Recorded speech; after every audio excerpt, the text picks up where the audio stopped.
so which is from zinc HCl, which gives you ZnCl2 plus 2H.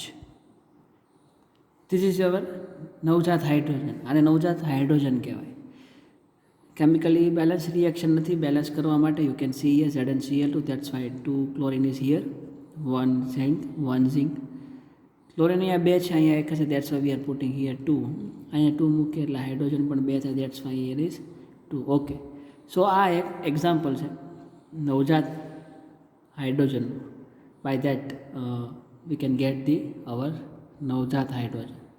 સો આ એક પ્રકાર નવજાત હાઇડ્રોજનનો. એન્ડ બીજો પ્રકાર જે આપણે નેક્સ્ટ જે છે એ ortho para hydrogen. So for that let us see the another, that is ortho and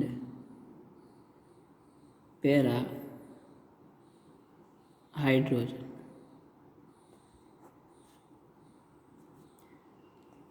four simply આપણને ખબર છે કે સામાન્ય રીતે જે હાઇડ્રોજન જે છે એ 2 પ્રકારનું મિશ્રણ હોય. એક જે છે એ ઓર્થો અને એક પેરા. આ 2 પ્રકારનું મિશ્રણ હોય છે સામાન્ય હાઇડ્રોજન. હવે જે અહીંયા ઓર્થો અને પેરા હાઇડ્રોજન જે છે એના ભૌતિક ગુણધર્મો જુદા જુદા હોય, પણ રાસાયણિક ગુણધર્મોની જો વાત કરીએ તો એ ઓલમોસ્ટ સેમ હોય, એની અંદર સમાનતા જોવા મળે. બીજું હાઇડ્રોજનના જે આપણે આગળ ગુણધર્મો જોયા હતા, ભૌતિક ગુણધર્મો વિશે એન પ્રીવિયસ લેક્ચર, એ ભૌતિક ગુણધર્મો ને આધારે સાયન્ટિસ્ટો જ્યારે ઓર્થો અને પેરા હાઇડ્રોજનની સ્ટડીઝ કરતા હતા ત્યારે એમને એવું જાણવા મળ્યું કે ઓર્થો અને પેરા હાઇડ્રોજન જે છે એનું પ્રમાણ હાઇડ્રોજનની અંદર, અથવા તો આ બેયનો રેશિયો તમે જે કહી કે ઓર્થો અને પેરાનું મિશ્રણ જે આપણો હાઇડ્રોજન જે છે એ આ બેયનું મિશ્રણ છે એવું આપણે કહીશ તો એ મિશ્રણની અંદર ઓર્થો અને પેરા જે છે એનું પ્રમાણ જે છે એ 3:1 રેશિયામાં રહેલું છે. એ પ્રમાણ 3:1 ઓલામાં છે એવું from the physical property of the hydrogen આની ઉપરથી વૈજ્ઞાનિકોને જાણવા મળ્યું. દેન હાઇડ્રોજન અણુ જે છે when we are making this molecule H2, આપણે જ્યારે H2 જ્યારે બનાવીએ છીએ ત્યારે 2 હાઇડ્રોજનમાં ઇલેક્ટ્રોન જો એની સ્પિન વિરુદ્ધ હોય, અને ઓબ્વિયસલી વાત છે એની સ્પિન વિરુદ્ધ જોવાની છે, કારણ કે આપણે કાલે જોયું હતું આગળના સેશનમાં કે H2 એટલે કે એમાં એક ઇલેક્ટ્રોન અને આ બીજો electron, that's why here is 1s2. તો આ 1s2 આને ત્યારે જ કહેવાય કે જ્યારે 2 ઇલેક્ટ્રોન આની અંદર હોય. હવે આની સ્પિન જે છે ઓબ્વિયસલી વાત છે વિરુદ્ધ જ છે. એક હાઇડ્રોજન અપ સાઇડ છે તો એની સ્પિન જે છે +1/2 છે, એની સ્પિન +1/2. એક હાઇડ્રોજન જે છે ડાઉન સાઇડ છે તો એની સ્પિન જે છે -1/2. તો બેની સ્પિન જે છે સ્પિન કેવી છે બેની ઓલમોસ્ટ વિરુદ્ધ કરતાં આપણે કન્ફર્મ કહીએ કે વિરુદ્ધ જો હોય તો એમ નહીં, વિરુદ્ધ જ છે. તો એની સ્થિરતા જે છે એટલે કે સ્ટેબિલિટી જે છે તો એ stability it can be happen, કારણ કે આપણે એવું કહી દીધું કે હાઇડ્રો H2 જે છે એ મોર સ્ટેબલ છે. સો એના માટેનું એક આ કારણ છે કે એની સ્પિન જે છે એ +½ અને -½ હોય એનીથી. તો એનીથી ઓર્થોપેરાની અંદર આપણે શું કહીએ કે તો ઓર્થો અને પેરાની અંદર પણ એવું જ કહીએ કે કારણ કે કેન્દ્રની અંદર તો હાઇડ્રોજનમાં સમાન ઇલેક્ટ્રોન પ્રોટોન રહેવાના છે. H2 અણુ જે છે એમાં કેન્દ્રમાં જે છે એ તો સમાન જ રહેવાનું છે. એનો મતલબ પણ જો એ પ્રોટોન જેમ અંદર આપણે કહીએ ને ઇલેક્ટ્રોન ગતિ કરે છે એમ પ્રોટોન પણ થોડા ઘણા પોતાની ધરી પર ફરતા છે. એ પ્રોટોન જે છે એ 2 હાઇડ્રોજનના એટમમાં છે. For example this is hour first hydrogen atom, you can see here. For example this is hour first hydrogen nucleus, અને આ એની આઉટર મોસ્ટ શેલમાં ઇલેક્ટ્રોન જે છે ગતિ કરે. અને અહીંયા આપણો બીજો H2 જ્યારે બને છે એનો મતલબ કે બેની કક્ષકો વચ્ચે આવી રીતના સંમિશ્રણ થાય. આ બીજા હાઇડ્રોજનનો ન્યુક્લિયસ, એની અંદર પોઝિટિવ, આની અંદર પણ પોઝિટિવ ને 12 ઇલેક્ટ્રોન જે છે આ રીતના ગતિ કરતા હોય છે. ઓકે, તો હવે જો આ પ્રોટોન તો સેમ જ છે, નંબર ઓફ ઇલેક્ટ્રોન પ્રોટોન બેની અંદર સેમ જ છે, પણ આ જે પ્રોટોન જે છે એ પ્રોટોનની સ્પિન સરખી હોય 2 હાઇડ્રોજનની છે. ફોર એક્ઝામ્પલ ક્લોકવાઇઝ આ દિશામાં હોય, ક્લોકવાઇઝ એક જ દિશામાં, આ પ્રોટોન પણ આ રીતના, આ પ્રોટોન પણ આ રીતના જો એવી રીતના ફરતા હોય તો એને આપણે ઓર્થો હાઇડ્રોજન એને આપણે ઓર્થો હાઇડ્રોજન કહીએ છીએ. અથવા તો આપણને ઓર્થો હાઇડ્રોજન ક્યારે પ્રાપ્ત થાય તો કે H2 અણુની અંદર રહેલા પ્રોટોન જે છે, બે પ્રોટોનની સ્પિન જો એક જ દિશામાં હોય ત્યારે આપણને ઓર્થો હાઇડ્રોજન જે છે એ પ્રાપ્ત થાય. આનાથી વિરુદ્ધ કે જો આ પ્રોટોનની અંદર રહેલા છે તેજસથી આ જે પ્રોટોન રહેલા એની સ્પિન વિરુદ્ધ દિશામાં હોય, એટલે કે એક ક્લોકવાઇઝ ફરતું હોય ને એક જે આ રીતના એન્ટી ક્લોકવાઇઝ ફરતું હોય, ક્લોકવાઇઝ અને એન્ટી ક્લોકવાઇઝ, ત્યારે આપણને પેરા હાઇડ્રોજન જે છે એ પ્રાપ્ત થાય છે. ત્યારે આપણને પેરા હાઇડ્રોજન પ્રાપ્ત થાય છે. તો from the electron spin then BR comes in the proton spin, and પ્રોટોનની અંદર ક્લોકવાઇઝ જો હોય તો આપણને ઓર્થો હાઇડ્રોજન, અને જો બે સ્પિન વિરુદ્ધ હોય ઇન શોર્ટ એવું નથી, ક્લોકવાઇઝ એવું નહીં. ફોર એક્ઝામ્પલ આ બે હાઇડ્રોજન જે છે તે જે ફર્સ્ટ હાઇડ્રોજન, સેકન્ડ હાઇડ્રોજન અત્યારે આ દિશામાં છે એવું નથી, એન્ટી ક્લોકવાઇઝ હોય પણ બે એક જ દિશામાં હોવી જોઈએ. એન્ટી ક્લોકવાઇઝ તો એન્ટી ક્લોકવાઇઝ, ક્લોકવાઇઝ તો clockwise. This is also called the ortho. But આની અંદર તો સ્પિન વિરુદ્ધ જ છે. That's why it's called para hydrogen. Okay, so this is the ortho para hydrogen. Physical properties one type of, chemical properties જે છે એની અંદર ઘણી બધી સામ્યતા જોવા મળે છે, અને ફિઝિકલ પ્રોપર્ટીઝ જે છે એમાં પણ થોડી ઘણી સામ્યતા જોવા મળે છે. ધેન બીજું next point for the ortho and para hydrogen. Ortho para hydrogen જે છે દે are the depending upon the temperature, તાપમાન ઉપર આધારિત છે. જો આપણે તાપમાનમાં ઘટાડો કરીએ, તાપમાન આધારિત ઘટના છે. જો આપણે તાપમાનની અંદર ઘટાડો કરીએ, if we are decrease the ટેમ્પરેચરમાં જો ઘટાડો કરીએ તો પેરા હાઇડ્રોજન જે છે એના પ્રમાણમાં વધારો થાય છે, પેરા હાઇડ્રોજનના પ્રમાણમાં વધે છે. અને જો તાપમાનને આપણે ઇન્ક્રીઝ કરીએ તો ઓર્થો હાઇડ્રોજન જે છે એની પ્રમાણ જે છે વધતું જોવા મળે છે. કારણ કે અલ્ટિમેટલી તો હાઇડ્રોજન જે છે આ બેનું મિશ્રણ જ છે ને, એનો રેશિયો આગળ આપણે કીધું કે 3:1 હોય છે, પણ ઇટ ઇઝ ટેમ્પરેચર ડિપેન્ડન્ટ, તાપમાન ઉપર આધારિત છે. જો તાપમાન ઘટે તો પેરા હાઇડ્રોજનનું પ્રમાણ ધીમે ધીમે સોલ્યુશનમાં વધે, અથવા તો એ મોલેક્યુલની અંદર વધારે છે એવું કહીએ કે. અને જો તાપમાન વધે તો ઓર્થો હાઇડ્રોજન જે છે એનું પ્રમાણ જે છે એ વધારે છે એવું આપણે કહી શકીએ છીએ. સો this is all about ortho and para hydrogen. Now let's move on our another type of hydrogen, and that is the Parmanviya hydrogen. That is the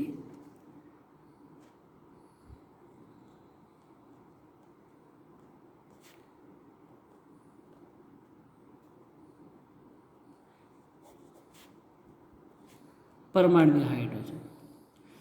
So for this particular hydrogen, Parmanviya hydrogen, in 1915, ઈસવીસન 1915, એની અંદર જે આપણે લેંગમુર એ hydrogen વાયુને tungsten અને platinum electrode વચ્ચે વીજ સ્થિતિમાન ઉત્પન્ન કરીને આ હાઇડ્રોજનની શોધ કરેલી અથવા તો આની બનાવટ કરેલી. લેંગમુર આપણને ખબર છે, લેંગમુરનો ફાળો આપણા એડસોપ્શનની અંદર બહુ જ વધારે છે, અધિશોષણની અંદર. તો એ લેંગમુર જે છે એ લેંગમુરે જ એડસોપ્શનના કોન્સેપ્ટ જે છે એનો ઉપયોગ કરીને પરમાણ્વીય હાઇડ્રોજન જે છે એની રચના કરેલી છે. એને ટંગસ્ટન અને પ્લેટિનમ પ્લેટ જે છે એ બેની વચ્ચે ઇલેક્ટ્રોડની વચ્ચે, એ બે એક એઝ અ ઇલેક્ટ્રોડ, આપણે જે કોસ્ટ લઈએ છીએ આ કોસ્ટની અંદર બે ધાતુઓની પ્લેટ લઈએ ને, બે ધાતુઓની પ્લેટમાંથી એક એને ટંગસ્ટનની લીધી ને એક પ્લેટિનમ, આ બેની વચ્ચે વીજ સ્થિતિમાંનો તફાવત ક્રિએટ કરીને ઇલેક્ટ્રિક પોટેન્શિયલ જેને આપણે કહીએ એ ઉત્પન્ન કરીને એટોમિક હાઇડ્રોજન, પરમાણ્વીય હાઇડ્રોજન જે છે એ મેળવે. So atomic hydrogen as a નામ સજેસ્ટ, આપણે હાઇડ્રોજન કઈ રીતે મળે છે? તો for example, our simple example is hydrogen plus hydrogen which is gives you H2. હવે આપણે આ બાજુથી આ બાજુ જવાનું. This is atom of hydrogen, these are the atom of hydrogen, and this is the molecule of the hydrogen. તો આ hydrogen અણુ છે ને આ હાઇડ્રોજન પરમાણ્વીય છે. તો આપણે આ હાઇડ્રોજન મેળવવાનું છે વિથ ધીસ પર્ટિક્યુલર પ્રોસેસ, કે જેની અંદર હાઇડ્રોજન જે છે H2 ને આપણે વીજ સ્થિતિમાન, એને આપણે કહીએ વિદ્યુતમાન, એને ક્રિએટ કર્યું હતું. કોની વચ્ચે? Tungsten and platinum. ટંગસ્ટન અને પ્લેટિનમ જે છે એ બે ધાતુઓનો ઉપયોગ કરીને એ create the electric difference between the electric potential, electrode વચ્ચે જે ડિફરન્સ ક્રિએટ કર્યો એનીથી we are getting here 2H. This is our hydrogen. So આ રીતના એણે હાઇડ્રોજન, પરમાણ્વીય હાઇડ્રોજન જે છે એ આપણને બનાવ્યો છે. એના ઉપયોગ એના ઉપયોગ તો they are the very simple application of પરમાણ્વીય હાઇડ્રોજન, એટોમિક હાઇડ્રોજન. સો એની અંદર ગલન કોઈ પણ મેટલ જે છે એનું ગલન બિંદુ છે અથવા તો એનું મેલ્ટ જે છે એ બહુ ઊંચા તાપમાને થાય એવી ધાતુઓના વેલ્ડિંગની અંદર, ઇન શોર્ટ વેલ્ડિંગની અંદર આપણે આ હાઇડ્રોજનનો ઉપયોગ કરી શકીએ છીએ. તો એવી ધાતુઓ કેવી? આ જ ધાતુઓ ટંગસ્ટન છે, પ્લેટિનમ છે, આ બધી ધાતુઓ જે છે એ બધી બહુ ઊંચા તાપમાન એટલે હાઈ ટેમ્પરેચર ગલનમાં કન્વર્ટ થાય. એનો મતલબ ટૂંકમાં તમારે આનું ગલન કરવું હોય એટલે કે આને મેલ્ટ કરવી હોય, ફોર મેલ્ટ, એને ઓગાળવા માટે ઇટ્સ રિક્વાયર હાઈ ટેમ્પરેચર. તો એ હાઈ ટેમ્પરેચરે જો આનું આપણે વેલ્ડિંગ કરવું હોય તો એની માટે આ હાઇડ્રોજન, પરમાણ્વીય હાઇડ્રોજન કે જે લેંગ્મો દ્વારા આપણને મળે છે એ હાઇડ્રોજનનો ઉપયોગ કરવામાં આવે છે. So this is one of the best application for the પરમાણ્વીય hydrogen. Then our last type of hydrogen, that is the અવશોષિત.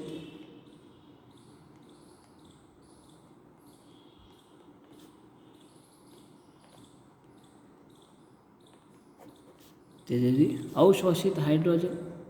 So how can we get this particular absorbed hydrogen?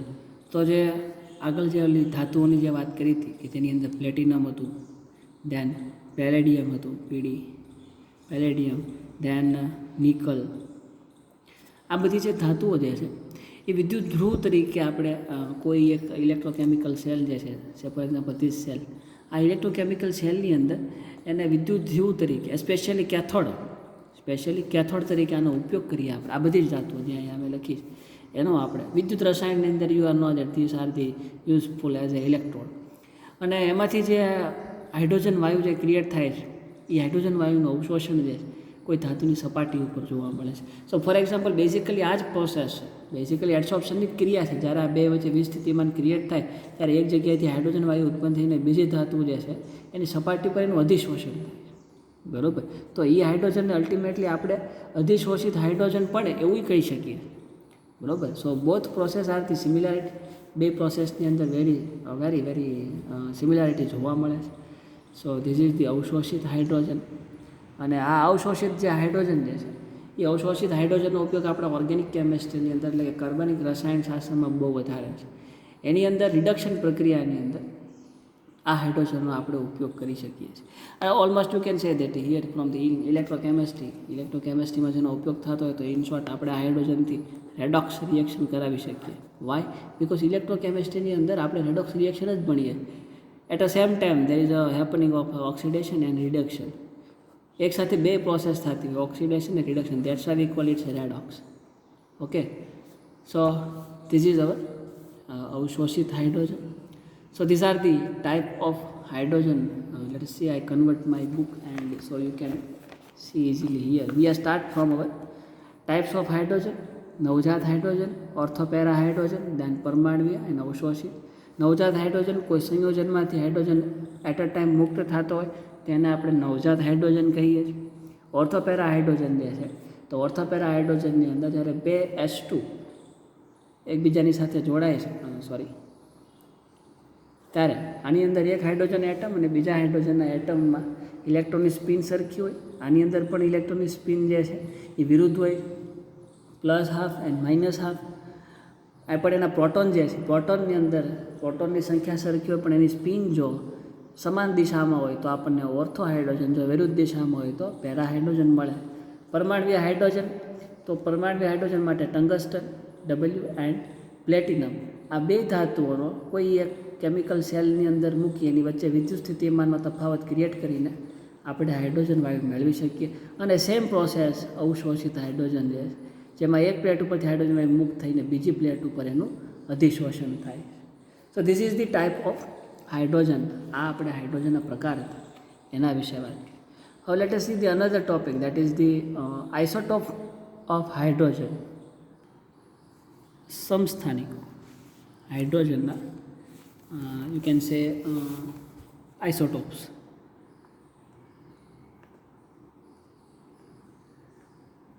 હાઇડ્રોજનના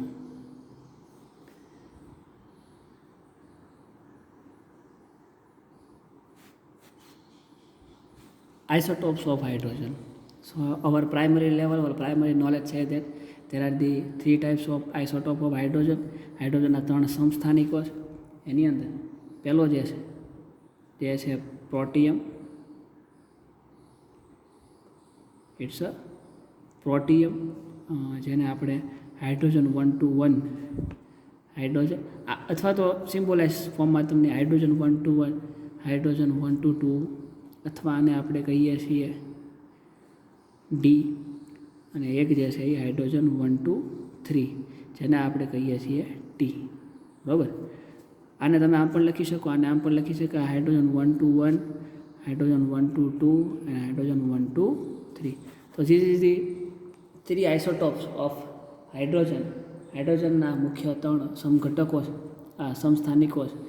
એમાં જે આ પહેલો હાઇડ્રોજન જે છે એને પ્રોટિયમ કહેવાય, ઇટ્સ કોલ્ડ પ્રોટિયમ. બીજો જે હાઇડ્રોજન જે છે અહીંયા, જેને આપણે ડી કહીએ છીએ, as you know it's called deuterium અથવા deuterium. And this is third one, this called tritium. It's called tritium. Protium, deuterium, titanium આપણે આવી રીતના ઓળખીએ છીએ, but here is the protium, deuterium and tritium. So these are the 3 isotope of hydrogen. આના ગુણધર્મોની જો વાત કરીએ તો H1H હાઇડ્રોજન 1 પ્રોટિયમ જે છે એ પ્રોટિયમ ફક્ત એક જ પ્રોટોન ધરાવે છે, અને કેન્દ્રની અંદર એક જ પ્રોટોન આવેલો છે હાઇડ્રોજન કેન્દ્રની અંદર. બીજું, ઇટ્સ અ માસ નંબર, એનો જે દળ ક્રમાંક it is also 1. It's proton number is 1, mass number is 1. અને હાઇડ્રોજનમાં પ્રોટિયમમાં સૌથી વધારે પ્રમાણમાં હોય છે. હાઇડ્રોજનની અંદર આ જે પ્રમાણ જે છે H1 એ સૌથી વધારે, આ બે કરતાં પણ વધારે જોવા મળે છે. અને એના પરમાણુઓ જે છે H1Hના ઓર H1H એના જે પરમાણુઓ છે એ ડ્યુટેરિયમ પરમાણુઓ કરતાં આશરે ફ્રોમ ધી ડ્યુટેશિયમ ઓલમોસ્ટ લગભગ 5000 ગણા વધારે હોય. 5000 ગણા વધારે હોય. ઓકે. તમને એમ થાય કે સર આપણે ત્યાં હાઇડ્રોજન 1 જ લઈએ છીએ, ઇટ મીન્સ 1 પ્રોટોન 1 ઇલેક્ટ્રોન. નો, તમારે કોઈ એક સિંગલ પીસ, ફોર એક્ઝામ્પલ અહીંયા જે હું ટપકું કરું છું એટલો કોઈ રજકણ તમને બતાવતો હોય ધૂળનો, તો આટલા રજકણની અંદર લાખોની સંખ્યામાં ઇલેક્ટ્રોન, પ્રોટોન ને ન્યુટ્રોન હોય. એમ કોઈ હાઇડ્રોજન જે છે એ તમને આવી રીતના ટપકા સ્વરૂપે બતાવતો હોય તો એ હાઇડ્રોજનની અંદર લાર્જ નંબર ઓફ અસંખ્ય ઇલેક્ટ્રોન, પ્રોટોન અને ન્યુટ્રોન રહેલા છે. ત્યારે એ તમને નરી આંખે જોઈ શકો છો. So it's a very big thing. આપણે ટાઈમ હશે ને, જો if we have a time, then world of chemistry ની અંદર world of electron,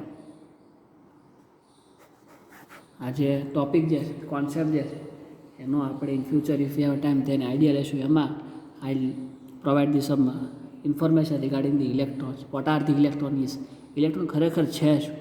okay. So whatever it is. So here સૌથી વધારે પ્રમાણમાં H1 જોવા મળે છે, એનો માસ નંબર પણ 1 છે. દેન એની અંદર પરમાણુની સંખ્યા જે છે એ ડ્યુટેરિયમ અથવા તો ડ્યુટેશિયમ કરતાં ઓલમોસ્ટ લગભગ 5000 વધારે હોય છે. So this is protium. Then deuterium, hydrogen 1 to 2 is called deuterium.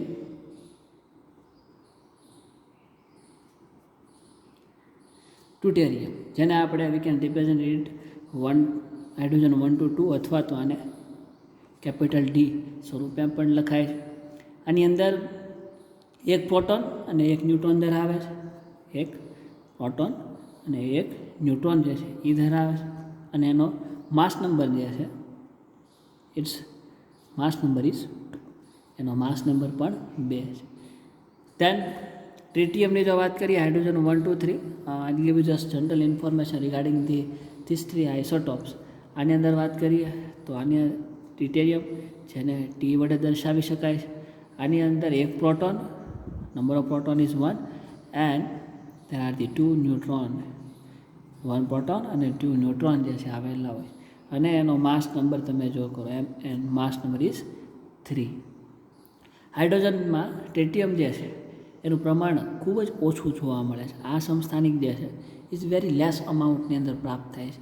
જ્યારે પ્રોટિયમ જે છે એ સૌથી વધારે અને ડ્યુટેરિયમ જે છે એ બેની વચ્ચે જોવા મળે છે. ટ્રિટિયમ જે છે એ રેડિયો સક્રિય એલિમેન્ટ છે, દેટ્સ વાય એનું અમાઉન્ટ જે છે ઓછું છે, એનું કારણ because it's a radioactive element. અને ઓછી ઉર્જાવાળા આલ્ફા કિરણોનું બીટા કિરણોનું ઉત્સર્જન કરે છે. રેડિયો એક્ટિવ તત્વ છે અને બીટા માઇનસ કણો જે છે એનું ઉત્સર્જન કરે છે. ઓકે, અને એનું અર્ધ આયુષ્ય સમય જો તમે નોટ કરો T½ જે છે 12.13 એપ્રોક્સિમેટલી 12.13 સેકન્ડ જેટલું હોય. સો these are the some very important thing regarding the isotope of hydrogen. So that's all in this session. અહીંયા સુધી જ. ઇન નેક્સ્ટ સેશનમાં જ્યારે મળશું ત્યારે જે સૌથી વધારે ઉપયોગમાં અથવા સૌથી વધારે જેના ઉપર રિસર્ચ થયેલું છે ડ્યુટેરિયમ, એ ડ્યુટેરિયમ વિશે થોડી ઘણી વધારે વાતો કરીશું એન્ડ આ યુનિટને આપણે વાઇન્ડ અપ કરીશું. So till then keep reading and be safe. Thank you.